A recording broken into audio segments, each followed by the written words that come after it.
आपका आज की वीडियो स्वागत है। और फाइनली हम लोग देखने जा रहे हैं मच अवेटेड ट्रेलर जो कि है गंगूबाई काठियावाड़ी। मौसम को बहुत ज्यादा इंतजार था इसका, तो आज हम लोग देखने जा रहे हैं। लेकिन उससे पहले डिस्कस करते हैं भाई, डायरेक्शन जो है वो संजय लीला भंसाली की है, और अगर प्रोडक्शन की बात करें तो उसमें है जयंती लाल गाड़ा और संजय लीला भंसाली। और स्टार कास्ट की बात करें तो स्टार कास्ट में है आलिया भट्ट,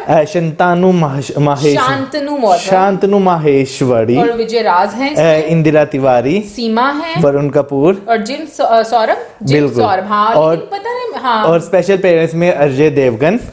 मैं यही और हुमा कुरैशी में यही कह रही हूँ, अजय देवगन सर का नाम क्यों नहीं आ रहा। कल अभी पोस्टर भी मैंने देखा था कि उन्होंने एक पोस्ट लगाई थी अपने इंस्टाग्राम पर। वेल ये एक क्राइम ड्रामा मूवी है, तो चलिए देख लेते हैं। हाँ, तो चलिए देख लेते हैं ट्रेलर। लेकिन उससे पहले इस वीडियो के चैनल का ओरिजिनल लिंक आपको हमारी वीडियो के डिस्क्रिप्शन मिल जाएगा। सब्सक्राइब कर, लाइक कर, शेयर कर, फॉलो कर इनके चैनल को। उसके अलावा ब्लॉगिंग चैनल का लिंक भी हमारी वीडियो के डिस्क्रिप्शन मिल जाएगा। सब्सक्राइब कर, लाइक कर, शेयर कर, फॉलो करें। चलिए देख लेते हैं ये वीडियो।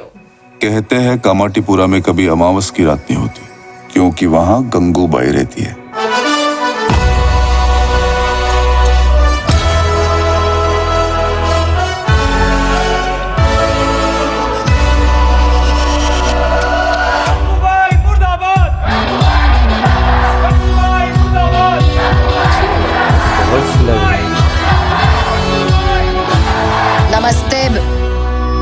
नमस्ते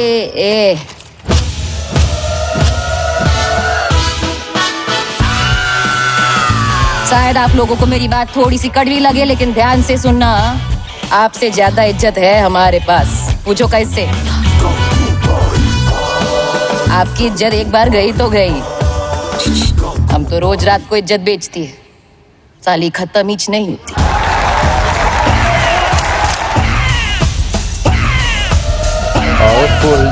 बिरजू, तुझे क्या लगता है गंगूबाई गू खाती है? मुझे तेवर दिखा रही है। तुझे तो दिन में तारे दिखाऊंगी मैं। कमाठीपुरा रजिया बाई का था, कमाठीपुरा रजिया बाई का रहेगा। रजिया का नाम सुन कीड़ा उल्टी आ जाती है। तेरी औकात में रख।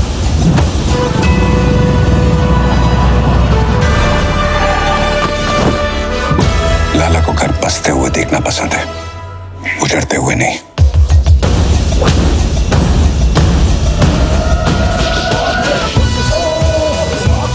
ठान लिया गंगू ने, हमारे बच्चों को इनको शिक्षा का हक दिलाकर ही रहूंगी और समाज में इंसान की तरह जीने का हक मैं लेकर ही रहूंगी। लिखो माँ का नाम गंगूबाई। और बाप का नाम क्या लिखें? माँ का नाम काफी नहीं है ना? चलो बाप का नाम देवानंद।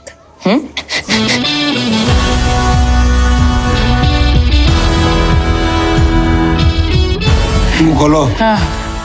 और थोड़ा खोलो। हाँ। और थोड़ा। अब पूरा का पूरा चाइना मुंह में घुसाएगा क्या?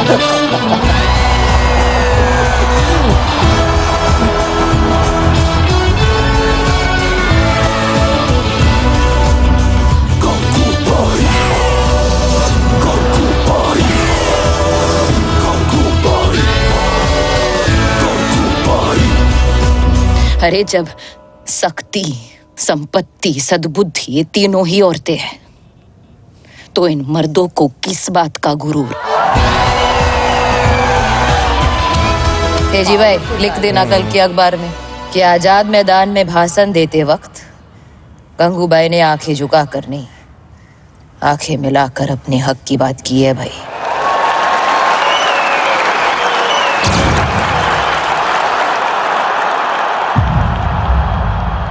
गंगूबाई की बात करूं तो भाई ये जो है मेरे लिए सबसे वेटेड मूवी थी, जिसका मैं इंतजार कर रहा था और कर रहा हूं अभी भी, क्योंकि 25 फरवरी को रिलीज होनी है।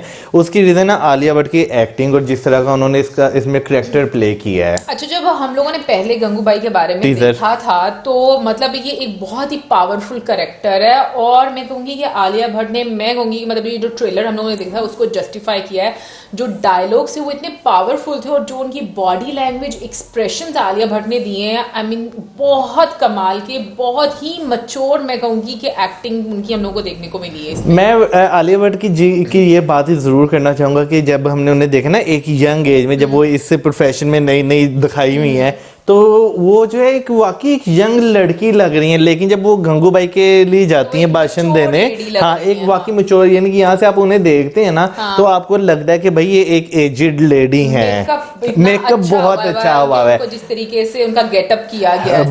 बाकी मैं जितना भी सेट है उसकी बात करूं और उनके क्या नाम लेते हैं डायलॉग्स की बात करूं, मैं कहता हूँ बहुत स्ट्रॉन्ग जो है उन्होंने अल्फाजों का चुनाव किया हुआ है। बाकी मेरे पास अल्फाज नहीं है उनकी तारीफ करने की, क्योंकि आलिया भट्ट तो वैसे ही बहुत अच्छी एक्ट्रेस है, लेकिन संजय लीला बंसाली जी की बात करूं तो उनकी डायरेक्शन, उनकी प्रोडक्शन मुझे शुरू से ही बहुत पसंद आई है। हालांकि मुझे ये लग रहा है कि ये टॉपिक जो है ना बड़ा हम लोग को डिफरेंट लग रहा है, क्योंकि पास में हम लोगों ने जो संजय लीला भंसाली जी की मूवीज देखी हैं वो थोड़ा डिफरेंट स्टाइल की हम लोग ने देखी, लेकिन इसमें फिर भी मैं कहूंगी कि टच, वो जो भंसाली टच है ना, वो हमें उनके सेट्स में हमेशा नजर आता है। जैसे इससे पहले सांवरिया मूवी थी, उसमें भी देखा जाए तो प्रॉपर सेट्स लगाकर ही उन्होंने, तो मुझे ये चीज उनकी मूवीज में काफी ज्यादा अच्छी लगती है कि वो जो सेट्स लगाते हैं ना वो बड़े कमाल के होते हैं। दूसरा, इस ट्रेलर को देखते हुए दो चीजें मुझे मतलब दो जगहों पर मुझे दो मूवीज की याद आई। एक तो जब वो इज्जत की बात करती हैं तो आलिया भट्ट आई थिंक जिस तरीके से मतलब वो दिखाई गई कि हमारी तो रोज इज्जत जो है वो उतरती है, तो जो एक पॉस्चर दिखाते हैं उसमें मुझे करीना कपूर की मूवी चमेली की याद आती है कि उसमें जिस तरीके से मतलब करीना लग रही होती ना, वो मुझे कहीं ना कहीं पर मूवी याद है। और दूसरा, जब वो आलिया लेटी होती है तो उस वहां पर मुझे दीपिका पादुकोण का एक सीन याद आ गया था, और वो जो रणवीर सिंह के साथ जो था रामलीला, हाँ रामलीला का, मतलब वैसी वाइट ड्रेस और बाल खुले हुए, तो दो इन जगहों पर मुझे कहीं ना कहीं पर ये मूवीज जो है वो याद मुझे तो जहाँ पर लेटी हुई थी ना, वो जो ड्रेस जो है ना, मुझे वो लगा था जो रामलीला मूवी में प्रियंका चोपड़ा ने पहना हुआ था ना, लीला चाहे लेकिन वो वाला ये लाल इश्क, उसमें भी जो दीपिका जी हैं उन्होंने इस तरह की ड्रेस पहनी हुई थी।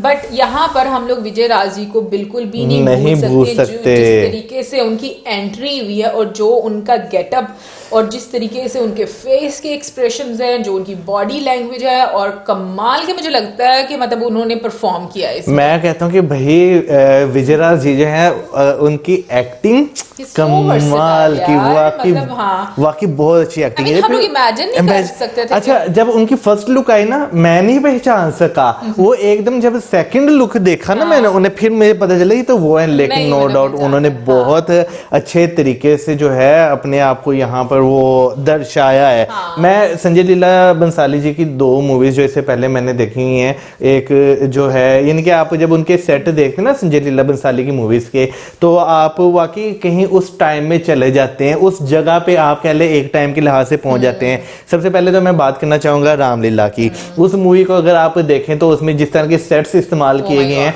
आपको लगता है कि भैया वाकई ये चीजें रियल में एग्जिस्ट करती हैं, आप वहां पर ही हैं, खासतौर पर जब आप बड़े पर्दे पर देख रहे हो। फिर उसके बाद दूसरी मैं बाजीराव मस्तानी की तारीफ करना चाहूंगा उनकी मूवीज में, कि जैसे उसमें सेट्स बनाए गए हैं, खासतौर पर जो शीश महल एक बनाया गया है, जहाँ बहुत अच्छी है, पद्मावत भी बहुत अच्छी है, लेकिन बाजीराव मस्तानी में जहाँ पे वो तुम मस्तानी है वो गाने की बात करें तो उसके अगर सेट की बात, इतना मजे का वो सेट है ना। मैंने तो वो मूवी सिनेमा में देखी थी, मुझे तो बड़ा मजा आया था मूवी देखने का। और अगर अब इस मूवी के सेट की बात करें तो नो डाउट ये एक बहुत पहले वाले टाइम की बनाई गई हुई है, तो आपको वही एक फील दे रहा है। बट आई थिंक इसमें गंगूबाई की एक स्ट्रगल दिखाई गई है, किस तरीके से वो किन हालात से निकलकर इतनी स्ट्रॉन्ग लेडी बनती हैं। बट कहीं ना कहीं पर मुझे ऐसा लगता है कि जब वो अपनी टीन एज में भी दिखाई गई हैं तो उनमें एक वो वाला एक हमें एलिमेंट, रिबेलियस वाला एलिमेंट नजर आता है कि वो अपने सराउंडिंग से खुश नहीं है, उन चीज़ों से, या जो उनके साथ एक डिस्क्रिमिनेशन उनको फेस करना पड़ता है, या हम कहेंगे कि जो उनकी प्रॉब्लम्स रहती हैं उस मतलब माहौल के लिहाज से। तो मुझे लगता है कि उन सबको इसमें डिस्कस किया। मुझे उसके साथ साथ एक और चीज़ जो है वो स्टोरी में नजर आई कि जो यानी कि बच्चे जो हैं जो पैदा होते हैं, यानी कि हम कोठों की बात करें तो वहाँ पर जो बच्चे पैदा होते हैं उन्हें बाप का नाम नहीं दिया जाता, ठीक है ना। तो उनके राइट्स के लिए भी जो है मुझे एक किरदार नजर आ रहा है। बच्चियों के हाँ। पढ़ने के लिए उनको वो वाला फ्रीडम देने हाँ। के लिए, और एक पॉलिटिकल एंगल भी नजर आ रहा है कि कहीं ना कहीं पर मे भी वो बाद में शायद इस तरीके से आगे जाकर राजनीति में, हाँ राजनीति में मे भी एंटर हो रही है, क्योंकि जो गेटअप है वो तो उस तरह का लग रहा है। और बीच में कमाल का मुझे दांत लग रहा है, पहले मुझे वो सिल्वर कलर का लग रहा था, लेकिन वो गोल्ड का था। लेकिन जब डॉक्टर के पास जाती है वो गोल्ड कलर का होता है। बट ये कि पहले मुझे ऐसा लगा कि ये सिल्वर कलर का दांत मुझे लग रहा है, और पता है पहले अच्छा भाभी मुझे इनका डायलॉग बड़ा अच्छा लगा जब मैंने थोड़ा उन्होंने कहा पूरा चाइना घुसाएगा के नहीं, लेकिन तुम्हें पता है बहुत पहले लोग बाकी में गोल्डन कलर का दांत बहुत ज्यादा लगाया करते थे। ये मैंने यहाँ पर पाकिस्तान में भी बहुत सारे यार ये बहुत, यानी कि पहले मुझे लगता है कि ये जो अब दांत लगते हैं वो तो बिल्कुल आपके दांतों के कलर से मैच करके लगाया जाता है ना, लेकिन पहले मुझे लगता है नहीं था, होता तो वो सिल्वर का या लोहे का ना गोल्ड का दांत जो है वो लगाते थे। कई लोग तो मैंने सुना भाई वो असली लोहे का वो सॉरी सोने का दांत लगवाते थे। भाई वैसे आप पीले का दांत, पीला दांत लगवा लेते हैं, लेकिन वैसे में गोल्ड प्लेटेड या जो भी होता होगा, लेकिन वैसे किसी के दांत पीले हो ना तो उस पर इतनी सारी बातें सुनने को मिल जाती है। हाँ, आप अपनी खुशी से लगवा सकते हैं, बट आई थिंक बाद में शायद वो निकलवा देती हैं, है ना, मुझे लग रहा है जैसे डॉक्टर के पास आई। वेल मूवी देखेंगे तो पता चलेगा, बट ओवरऑल ये कि मुझे बहुत बहुत अच्छी ये मूवी लग रही है। और आई थिंक आलिया भट्ट के करियर की ये एक और बहुत ही शाहकार, हाँ, एक अच्छी मूवी होगी, क्योंकि इससे पहले जो हम लोगों ने उनकी मूवीज देखी हैं उन्होंने हर कैरेक्टर बहुत अच्छे से निभाया। और गंगू भाई वाला मुझे लगता है कि ये थोड़ा चैलेंजिंग इसलिए था क्योंकि अगर हम आलिया भट्ट की अपीयरेंस को देखें तो मतलब वो स्लिम स्मार्ट सी और एक पूरा मैच्योर लेडी, हाँ, और इतनी मैच्योर लेडी का एक रोल प्ले करना मुझे लगता है कि थोड़ा चैलेंजिंग होता है कि उसके इसको पूरी कंप्लीटली आप जस्टिफाई कर सको। बट ये है कि मूवी कमाल की होगी, और जिस तरीके से इसके अंदर अजय देवगन सर का हम लोगों को अपीयरेंस भी देखने को मिली, मुझे लग रहा है कि थोड़ा ही उनका रोल होगा, और कहीं ना कहीं पर मुझे लग रहा है कि आलिया भट्ट को पसंद आ जाएंगे शायद, मे भी हो सकता है। हुमा कुरैशी जी जो है वो भी अभी तक हमें देखने को मिली नहीं है, तो ये जब मूवी आएगी फिर ही पता चलेगा। वेल गाइस, ये तो थी हमारी आज की वीडियो, आई होप आपको अच्छी लगी। आपका क्या कहना है इसके बारे में जरूर बताइए कमेंट सेक्शन में। कैसा लगा आपको, क्या आपको लगा कि आलिया भट्ट वाकई इस रोल में बहुत ज्यादा सूट करी हैं या नहीं करी, या कोई और एक्टर कर सकते थे, जरूर बताइएगा, अपना ओपिनियन दीजिएगा। और इसी के साथ हमें इजाजत, हमारी video like, subscribe, share, good bye.